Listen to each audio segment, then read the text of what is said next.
শুক্রবার সুদখোররা আকল লাগিয়ে মসজিদের নামাজ পড়তে পারে। ঠিক বললাম না? বললাম আমি খারাপ বলবি? সুদখোররা এই যে সুদের বয়ান করছি, কেন করছি? আমার কিন্তু চাকরি যাওয়ার ভয় না। আমার চাকরি যাওয়ার ভয় আছে? কমিটির ছেলেরা যদি বলে হুজুর এসব বয়ান করবেন, আমার গাড়ি রেডি আছে, নামবো পালাবো, তুই বুঝে নিবি। আমি আবার যেখানে যাবো এই বক্তব্যই দিব, তুই নিতে পারলে নিবি না।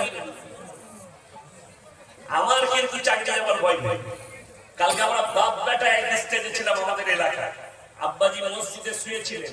আমি চ্যালেঞ্জ ছুড়ে বললাম, আমার এলাকার আমার গ্রামের লোক ছিল, আমি বললাম শোনো, আমার এই হক কথা যদি আমার মাদ্রাসা কমিটি বলে যে আপনি এরকম বক্তব্য দেন, তা আমি হাসতে হাসতে তাদের চাকরি ছেড়ে দেবো, আমি কিন্তু একটা প্রশ্ন করব না কেন মাদ্রাসা থেকে বার করছো, খালি আল্লাহর কাছে বিচার চাইতে যে আল্লাহ কিয়ামতের দিনে এদিকে ছেড়ো না, হক কথা বলার জন্য আমাকে মাদ্রাসা থেকে বার করেছে।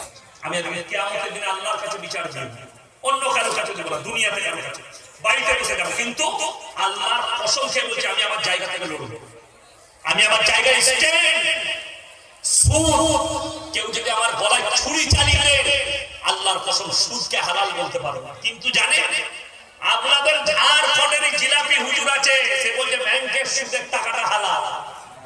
ঝাড়খণ্ডের এক মাল আছে 24 ঘন্টা আমাকেই গাল দেয়। হ্যাঁ, জাহিঙ্গীর না কি না, গুটকা হুজুর, গুটকা খো, সে গাল দিচ্ছে আমাকে, অথচ সেই স্টেজে বাইক স্টেজ বলছে ব্যাংকের যে সুদের টাকা সেটা হালাল। আমি বলি সুদখোর বলবি, এদের দ্বারা সমাজ ধ্বংস হচ্ছে।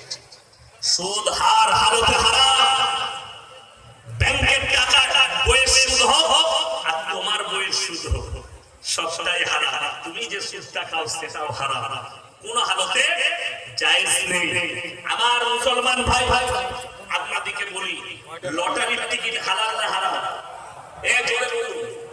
আর আপনাকে আমি লক্ষ্মীপুর বাজার আর মুরায়ে দেখিয়ে দেবো, মুসলমান লটারি কাটছে, হারাম করে বিক্রিও করছে মুসলমান। ঠিক বললাম না ভুল বললাম? আপনি চলুন মহেশপুর বাজার